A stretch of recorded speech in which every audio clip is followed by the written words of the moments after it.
everyone, it's Kelly. Welcome back to my channel. Today's video is going to be all about these books right here. This stack is all of the intimidating books on my TBR. Hello, Top 10 Tuesday. I hope everyone's having a great Tuesday. Yeah. Let's talk about some of the intimidating books on my TBR. These are 10 books. They are intimidating because of their size. One of these books on here is intimidating just because my expectations are so freaking high. I don't want to be let down and disappointed. It's a sequel to a book I really loved, and we will get to that. So, let me know down in the comments, do you have any intimidating books on your TBR, and do we have any of the same? And let me know down in the comments. So, and if you haven't already, hit that subscribe button. I am growing, and I would love to be buddies, and maybe we could buddy read some big books together. So, the first one, I'm just going to go off the top. The first one is, could be controversial. It is Thomas Jefferson Dreams of Sally Hemings, and it's a thick one. It's a big boy. So, it's Stephen O'Connor's profound and original debut novel. It's simultaneously an unsparing examination of the ways that slavery warped the human soul and a soaring feat of literary imagination. So, it's been blurbed by Karen Russell, Jasmine Ward, Christina Baker Klein, Joan Silber, Mary Morris. Yeah. It says a novel, but most of these are fiction. I think all of them are fiction, to be honest. I'm not sure. Most of these are going to be audiobooks for me, because, yeah. But some of the chapters, some of these sections are short, and some are like diary entries. I don't know if you can see that. Jefferson is both the visionary founding father who wrote all men are created equal and an egotistical bigot who never doubts his right to own human beings. Hemings struggles to make a radical assertion of her freedom and fears her rage might destroy her life. So this is the first one I'm going to be getting to probably this summer, because I like to read big books during the summer, and that's why I don't get through as many. So I will be listening to this probably while we're swimming in the pool, which sounds awesome right now. Okay, the next one is An Officer and a Spy by Robert Harris. I have a feeling that I'm going to fly through this, but it's just the size that intimidates me. Hence the 10 intimidating books. But I fly through spy stories like there's no tomorrow. So this is from the best-selling author of Fatherland, and it returns to the thrilling historical fiction he has so brilliantly made his own. This is the story of the infamous Dreyfus Affair, as told as a chillingly dark, hard-edged novel of conspiracy and espionage. Paris in 1895. Alfred Dreyfus, a young Jewish officer, has just been convicted of treason, sentenced to life imprisonment at Devil's Island, and stripped of his rank in front of a baying crowd of 20,000. So, and there's dust flying everywhere. So, I have a feeling that I will fly through this, but I don't know. It looks good, and I got this from the Dollar Tree. I got most of these books from the Dollar Tree. I'll buy big books from the Dollar Tree and then be like, why did I buy you? When am I going to read you? I don't know. And if you have read any of these books, let me know if they were fast-paced and not to be intimidated by them. This next one, I shouldn't be intimidated by, but I am because of the size.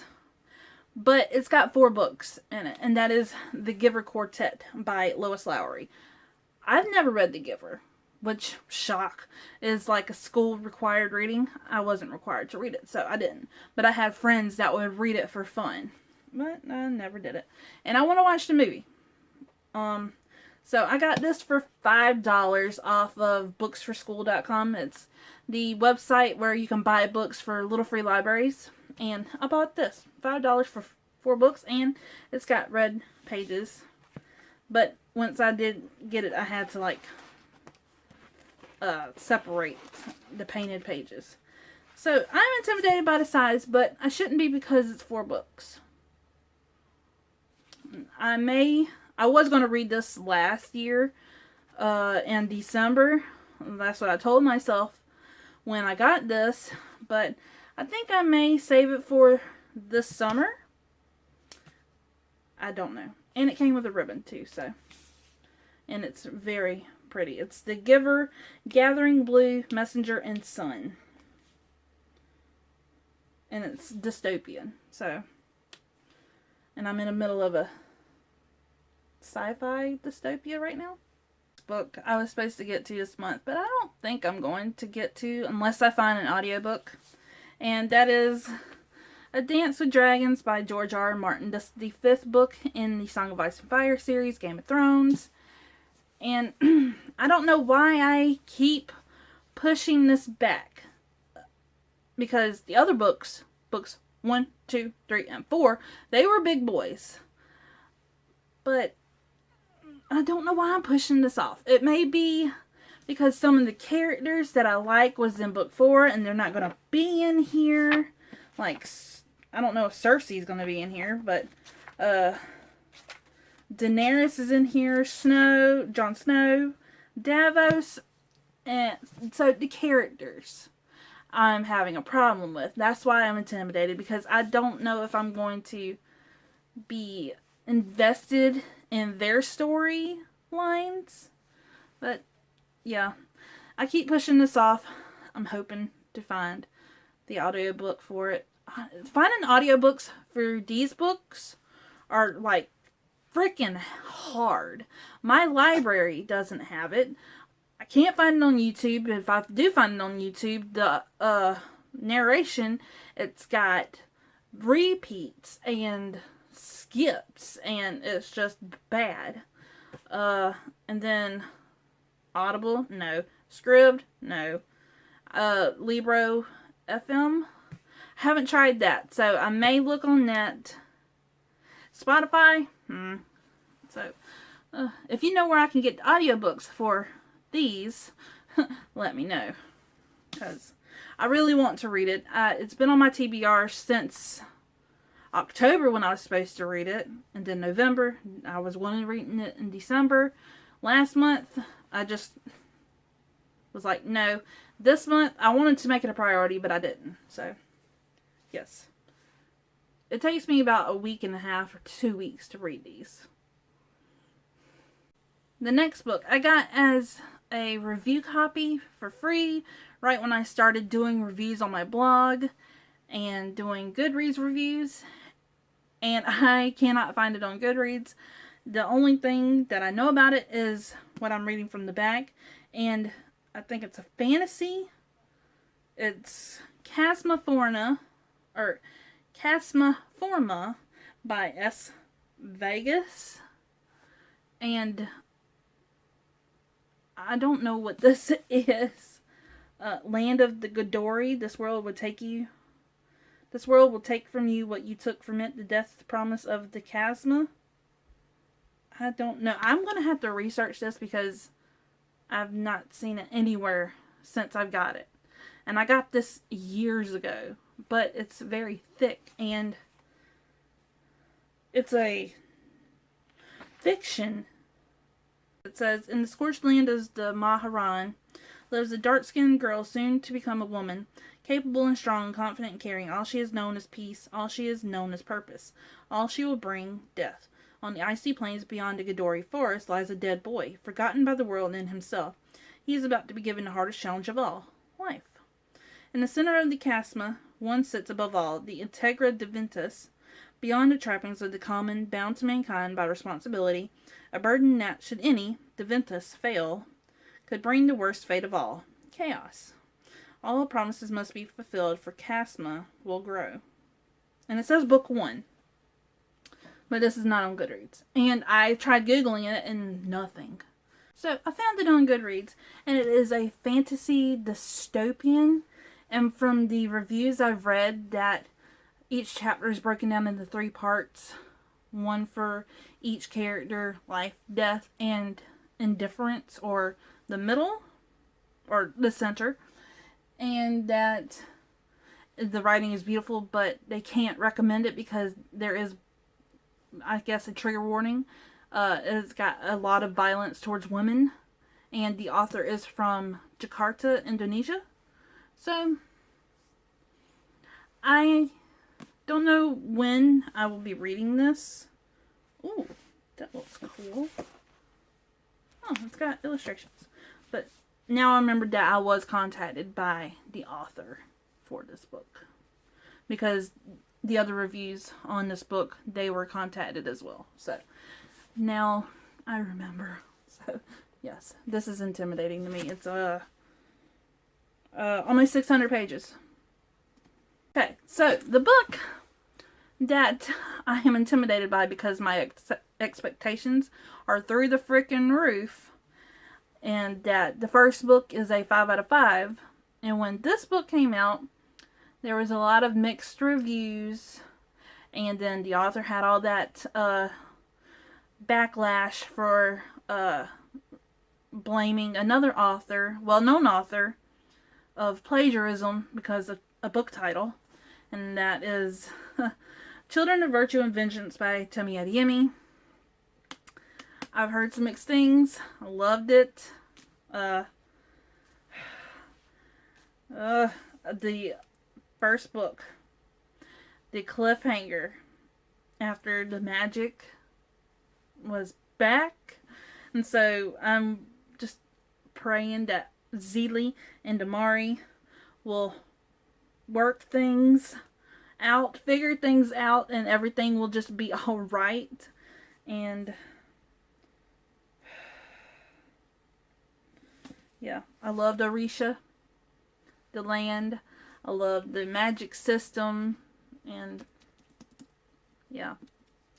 It's not long, but it's smaller than the first book, which it's kind of a con for me, that when a first book is like really big and the second book comes out like this tiny, then are you sure? So yes, this is my intimidating book that I'm hoping will meet my expectations. This next book I'm going to hold up is for the first book in a series that I don't have, but it's called A Clash of Eagles by Alan Smale. This book I bought from Dollar Tree, and it's Eagles and Empire. I am intimidated by books 1, 2, and 3, especially this one because it's big. And the first book, it's pitched as The Last of the Mohicans meets Rome, in this exciting and inventive debut novel from Sidewise Award winner Alan Smale that will thrill fans of alternate history, historical fiction, and military fiction. So, I can't read what this one's about because I don't know if it's spoilery, but it's set in Rome, and it's got a Native American face. So, I don't know. This may be a controversial. This may be like cultural appropriation, and just not do any of the Native Americans depicted in this book any justice. So I'm not sure how I'm gonna go about reading the series. I may read the first one.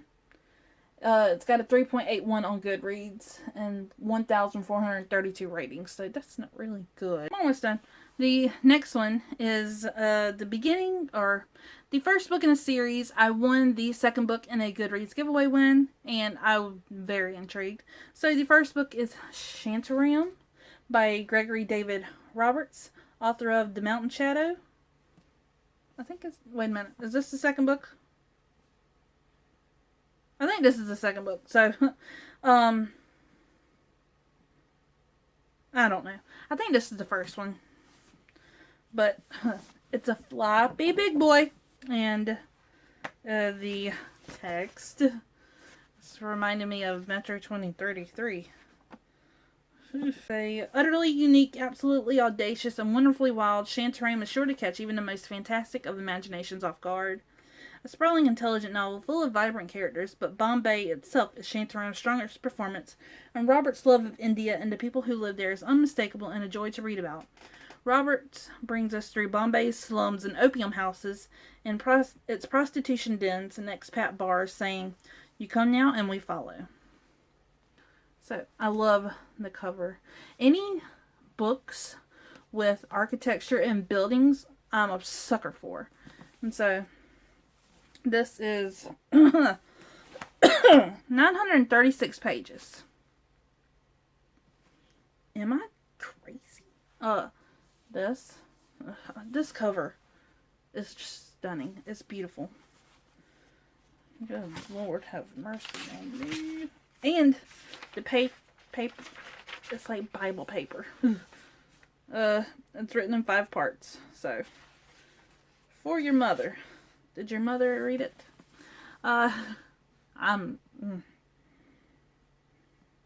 Audiobook. 2 more, and they're both from Dollar Tree. So, this one I have right here. It's Here I Am by Jonathan Safran Foer. And it's big. And it says, Foer can place his reader's hand on the heart of a human experience, the transcendent beauty of human connections. Read.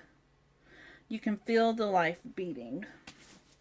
And so, in the book of Genesis, when God calls out Abraham before ordering him to sacrifice his son Isaac, Abraham responds, "Here I am." Later, when Isaac calls out, "My father," before asking him why there is no animal to slaughter, Abraham responds, "Here I am." How do we fulfill our conflicting duties as father, husband, and son, wife and mother, child and adult, a Jew and American? How can we claim our own identities when our lives are linked so closely to others?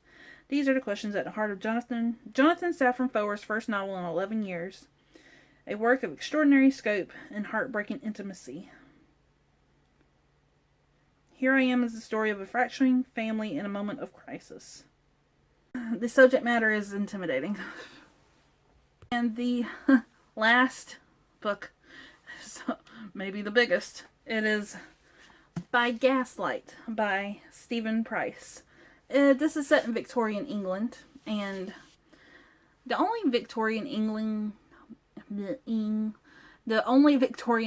books that I've read are like The Infernal Devices is set in Victorian England, and I didn't really care. I don't care about that time period whatsoever. But this cover reminds me of something like not Stocking Jack. It reminds me of Jack the Ripper with the fog and the creepy guy in the top hat and the cloak and Houses of Parliament and Big Ben. So, and the Cobstone. But yeah, so it's a deeply atmospheric, haunting novel about the unending quest that has shaped a man's life. William Pinkerton is already famous, the son of the most notorious detective of all time, when he descends into the underworld of Victorian London in pursuit of a new lead on the fabled con artist, Edward Shade. Adam Fool is a gentleman without a past, haunted by a love affair 10 years gone. When he receives a letter from his lost beloved, he returns to London to find her. When he learns of her fate and its connection to the man known as Shade, will force him to confront a grief he had thought long buried. A fog-enshrouded hunt through sewers, opium dens. What is it with the opium dens? Drawing rooms and seance halls ensues, creating the most unlikely of bonds between Pinkerton, the great detective, and Fool, the one man who may hold the key to finding Edward Shade. Ooh, 731 pages. So, this is the biggest book. You wouldn't think it, because these are like Bible pages. Ugh. So, yes. I'm hoping that this will be a quick read. Let's look at the font. It's not that bad. It's an average, smallish size. Pies and fried taters. So, yes. And the spine is pretty too. I look at it every day. So I don't know when I'm going to pick this up. I say I want to pick these up during the summer, but then I said earlier that I pick up big books during the summer and I don't read anything else. So, how long do I think summer is? 10 months long? I hope so. I wish it was. But, yeah. All the big boys. That is this video. That's the end. Are you done? I'm done. If you like this video, please give it a thumbs up. Hit that subscribe button. And I will see you in my next video.